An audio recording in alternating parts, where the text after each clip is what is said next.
Freelancing has actually changed a lot of lives here in Africa. There are people who are working as a freelancer and they are making this huge amount of money. That is because of the exchange rate. Just imagine someone who is in Africa or in Cameroon and they are being paid $1,000 every month. Just imagine now $1,000 when you convert it to franc CFA, which is my currency, is roughly about 600,000 francs. There are little or no jobs in Cameroon that are going to pay you 600,000 francs per month. But with freelancing, you can even make more. So just imagine having like 2 or 3 clients that are paying you maybe $1,000 to $3,000 every month. So you'll be living very comfortable in your country. So that is why you hear a lot of people talking about selling that service as a freelancer. Hey there, welcome back to another video with your girl Risa on Risa's Campus. In this video, I want to share with you some of the tips that I wished I knew earlier on before I actually started freelancing right here in Cameroon. Now, if this is your first time of stopping on this channel, or if this is your first time of seeing my face, hi, my name is Risa. I am a Cameroonian freelance social media manager and a YouTube content creator. I want to share with you some of the tips I wished someone had told me earlier on before I actually started freelancing, but I had to experience it once I was in the business. And that is why I've decided to create this video to share with you, especially the new and upcoming freelancers or anybody who is thinking of getting into this freelance business.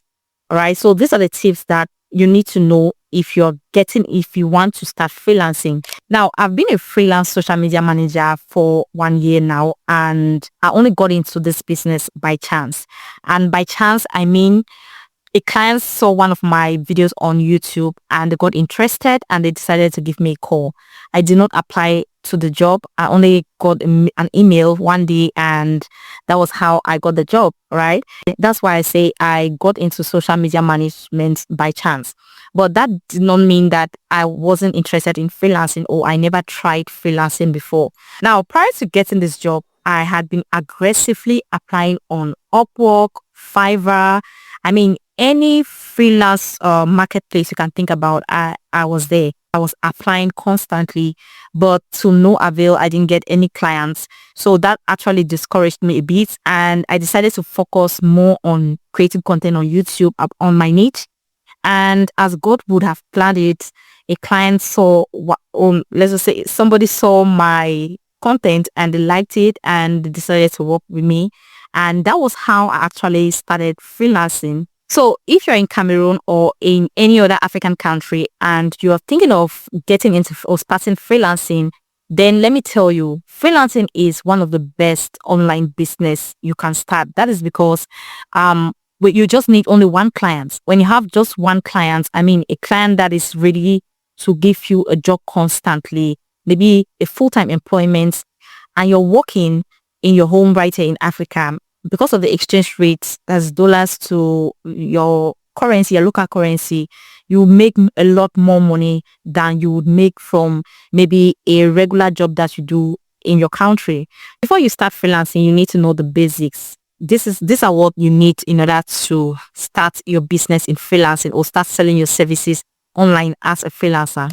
Now, the first thing you need is, of course, a skill that you can exchange with someone virtually. Because you're going to be working with someone in another part of the world, you obviously need a computer skill, a skill that you can sell virtually. It can be website building, social media management, graphic design, there's copywriting, there's transcription. So those are the type of skills that you actually need in order to become a freelancer. So you can go ahead and do your research on the type of skills that you can actually exchange with someone virtually. Now, the next thing you need to do is to learn those skills. You need to go online. There are so many free courses that you can find. You can go online and take courses. Just give yourself like 3 to 6 months and just focus on learning how to gain these skills, right? So once you have gained these skills, you can go ahead to create a resume. That is the next thing you need. You need a skill. The next is a resume. And of course, the next thing is a portfolio. Now, a portfolio is very, very important with freelancing. So for those of you who don't know, portfolios are actually different from resumes. A portfolio is kind of like a website which houses some of the works that you have done that you need to show to the clients, or that the clients might need from you. There are so many free website builders. You have Canva. You can create a free portfolio there, and then you take some of your projects. It can be a dummy project. You can create, maybe if you're a graphic designer, you can go ahead to create some templates, some graphic stuff, and then you take screenshots, you create a mock-up, and then you will upload it on your portfolio. With that portfolio, you can apply for the jobs. So those are the things that you actually need in order to start freelancing. Now, these are the things I wished I actually knew before I started freelancing. The first thing is that you are going to get a lot of no's than yes from this business. You are probably going to get a lot more no's from this business than you ever get elsewhere in your life. Just imagine applying to 100 or even 500 different jobs, taking your time, writing down these applications, and then you send in this application hoping to get at least one good response, but all you get are emails telling you they are not willing to work with you because of your time zone, or maybe you are not qualified for the job, or they don't even reply your emails. So that is what you need to keep in mind when you want to start this business. It's going to discourage you, but it still doesn't mean you should give up, because you never know when you're going to get the yes, which is what we're looking for. We need just one yes, because if you have just one client, that one client can help you bring other clients, right? So they can help recommend you to their friends or to any other person who can actually help give you another job, and voila, you have two clients, and the other clients can go ahead to recommend you to another person, and that's how the chain works. So that is how you build your business. Now, the next thing is that you're going to work a lot for free. When you're applying to these different jobs and you're not getting the response that you reply that you want, you're not getting a call back, or you're not getting the job, it doesn't mean that you should sit down and fold your arms. You need to work for free. And one of the things that you can do is to start creating content. Create a brand. That is the best way you can actually keep yourself busy or keep yourself relevant in your niche. You need to remember that we are living in a brand new world, and we're living in a world where most times people want to see before they believe. So you need to create a brand where you're showcasing your skills, and you can show that as a portfolio. You can go up to LinkedIn. You can create a LinkedIn profile, and then you create a brand, right? You can brand yourself there as a social media manager. You start creating contents around your niche and you upload it on LinkedIn. So that is one way. Another thing you can also do is to create a channel, maybe a TikTok page, just something, but the content that you create has to be in your niche. If you're a graphic designer, you can start creating content about graphic design. I mean, just share your experiences, talk about graphic design, create dummy projects, tutorials, and show it on LinkedIn. So those are things that you can do to keep yourself occupied, but while also focusing on your niche. Now, another thing about working for free is that if in case you actually or successfully get a freelance client, and maybe it's a contract based work, maybe you guys are going to be working for like 1 month or 2 months project, and after the 2 months you are done, and maybe you don't find any other clients before then, what you can do is you can ask the clients if they need assistance for any other thing that you can help them virtually. Now, with freelancing, you don't only have to know one particular skill. You can learn other things. There's copywriting. For example, as a social media manager, I do graphic design. I do copywriting for the clients. I do organization. So there's so many other things that I can sell to the clients, whether it's Facebook marketing, Instagram advertising as well.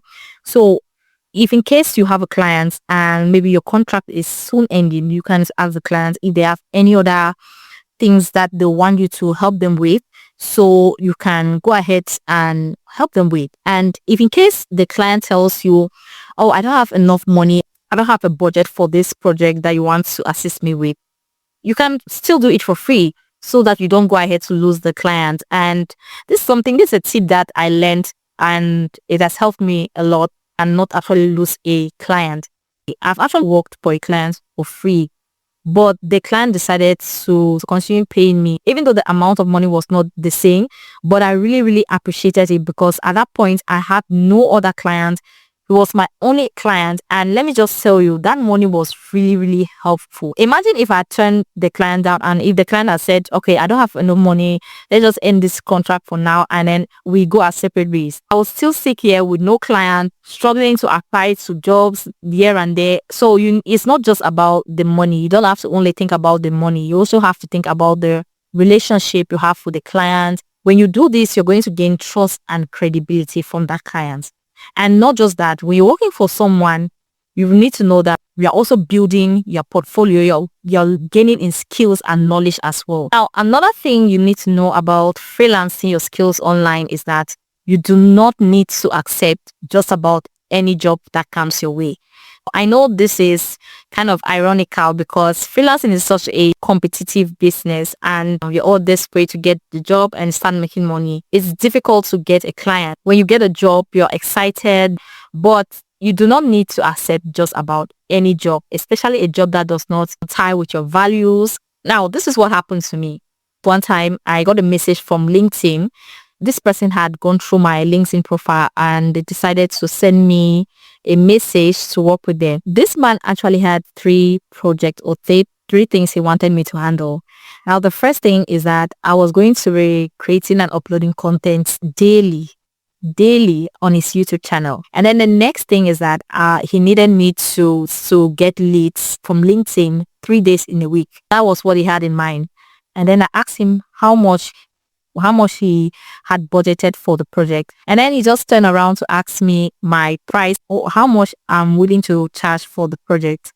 And I told him $1,000 per month because I'm going to be subcontracting the work to other people who can help me. I'm going to be looking for other people who are going to help me with the project because creating content every day is not easy. But if the money is right, then we can make do and we can work on the project. And then he said the money was way above his budget. I asked him how much that's budgeted for the project. And then he said $100. I mean, $100. I was like, do you mean $1,000 or $100? He said $100. I mean, it's not even enough for me to pay for data if I'm going to be working on such a project. Talk less of subcontracting the work. And he told me he already has someone that is talking, another freelancer that he's talking with, who is willing to do the project for the amount, which is $100. And I just look at this man, I was like, okay, since you already have someone that you're talking with, it's better you go ahead to work with that person. Just imagine that if I was just so desperate to do that job, I will not only find myself being exhausted, but I would have to spend my own money to carry out this project for him. So it was a lot. So again, you do not have to accept just about any job just because you're desperate. If the job makes sense, then you go ahead to do the job. But if it doesn't make sense, you don't do it. All right. So you just have to be patient. You're going to get a job that you can actually work on, that is going to pay you well. It's just a matter of time. Last thing I wish I knew about freelancing my services online is that I need to create other sources of income while I am doing this business. You need to know that freelancing is a business that it is not stable. If you're lucky enough, you might get a full-time employment job where someone or a client might want to work with you for a long time, maybe for years, and you work with that person. That's a full-time employment. That is one of the best things that you can get. But for the most part, you're going to get jobs that you're not going to work for a long time with that person. You might work for months or even for just a short period of time, and your contract ends and you go ahead to look for another client. So the best thing is that you need to create other streams of income while you're working online. You need to look for other ways you can add to the amount to the money that you're making from freelancing. It can be creating a YouTube channel and you can make money from Google AdSense. And another thing you can do is you can create digital products and you sell online, and it's going to give you passive income. So those are different ways you can add to what you're making from freelancing, so that in case you don't have a client for a period of time, you also have other businesses that are making you some money. All right, guys. So that is the tips I have for you if you want to get into freelancing this 2025. All you need to do is to keep being consistent and also to do it smart. You can add other sources of income while you're applying to different jobs and while you're also building your portfolio. I hope you enjoyed the video, and if you did, please hit that thumbs up button and also hit that subscribe button if you're not yet subscribed to the channel, so that you get updated every time I upload a video. And if you have any question, feel free to leave it in the comment section. I'll gladly reply to your questions. Thank you so much for watching once more, and see you in the next video.